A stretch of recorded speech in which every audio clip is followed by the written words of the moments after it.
One of my favorite restaurants, new to me, is called Jefferson, and it's in the West Village of New York City.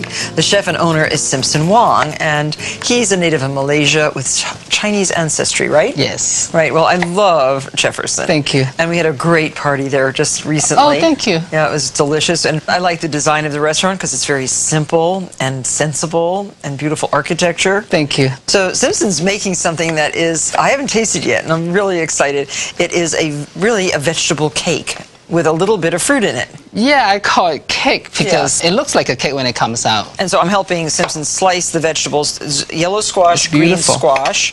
Yeah, this is a beautiful yellow squash.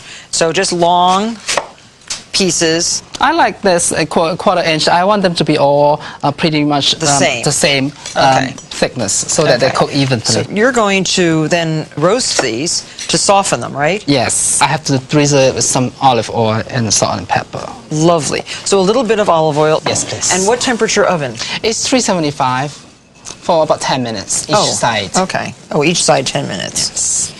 And then wait till you see how it's layered. Combination of eggplant, pepper, squash, mango, tomato, and tomato aspic, and basil. Yes. Now, we only have olive oil on one side. When we churn them, do we put more olive oil on or not? We drizzle a little bit on. Okay, great. So this can go into 10 minutes oven. Oh, thank you.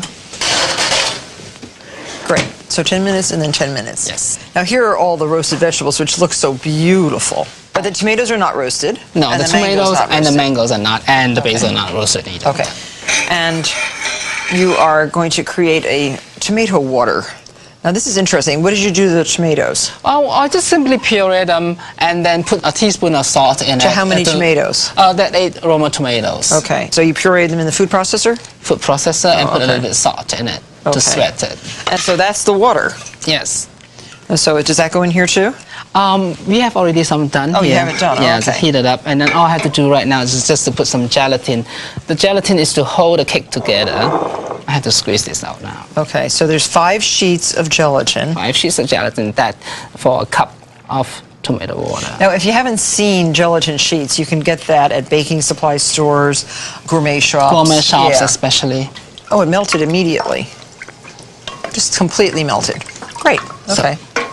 So, just let it cool a little bit. We don't have to completely chill it. Okay. Yes. So, to do the cake, I like to use eggplant first. This pan's important, spring form, so that the bottom comes out. Right. Okay, I like to layer it with eggplant first, the first layer. Because it's stronger? Or? It's stronger, and also try to make the eggplant, cut the eggplant as big slices as possible. So I love the idea of all of this, because it's so many tasty things all in one place. And they're very healthy too. Yes. So now red peppers. And I see that you slice the tomatoes down this way.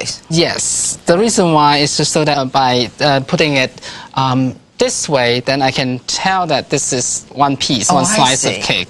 The width of one tomato is one piece. So we put the zucchini. This is yellow squash. So I can help it see. So you like to see the skin? Yes. Okay. The color of the skin. Beautiful. Yes, it's beautiful. It smells really good too. Yes. Okay, then what? The tomatoes. So red tomatoes, yellow tomatoes. If you had green tomatoes, would you be using green tomatoes? I would be using green tomatoes Yes, also, and purple tomatoes. Okay, they'll be coming soon. They're not quite ready yet in the marketplace. So I'm putting it around the circles right here so that when I pop the cake out, I can see the colorful stripes. Very nice.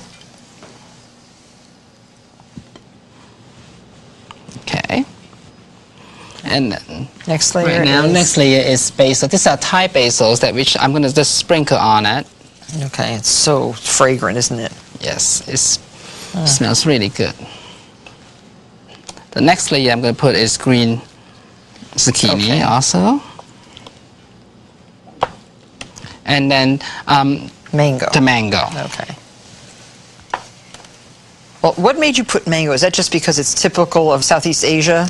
It is, and also because I like it. It's just sweet, and then since the tomato has a little acid in it, and this is so sweet, and then I think it goes really well. It's a wonderful combination. Yes, that's beautiful.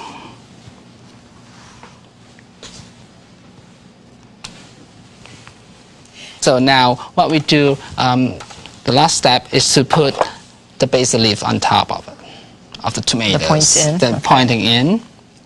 This is so beautiful. Thank you, Martha. Now that's an unusual cake.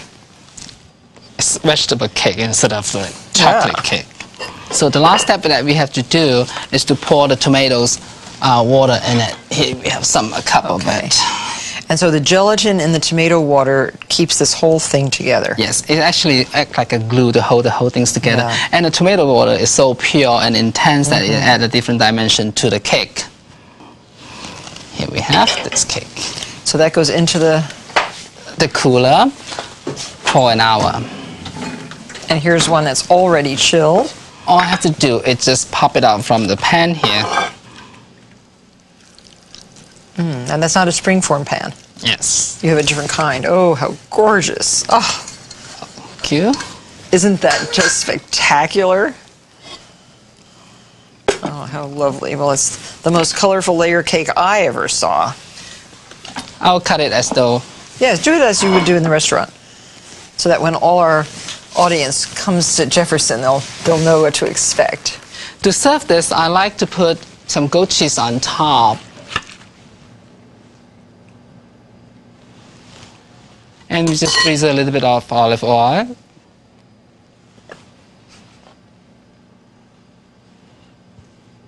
And some very, very good balsamic vinegar. Oh, good. Aged balsamic? Yes. So it's like a cake salad, vegetable, first course. Yes. And it is utterly beautiful and really good for you. It's Thank you. colorful too. What a beautiful cake. Thank you so much. Thank you very much.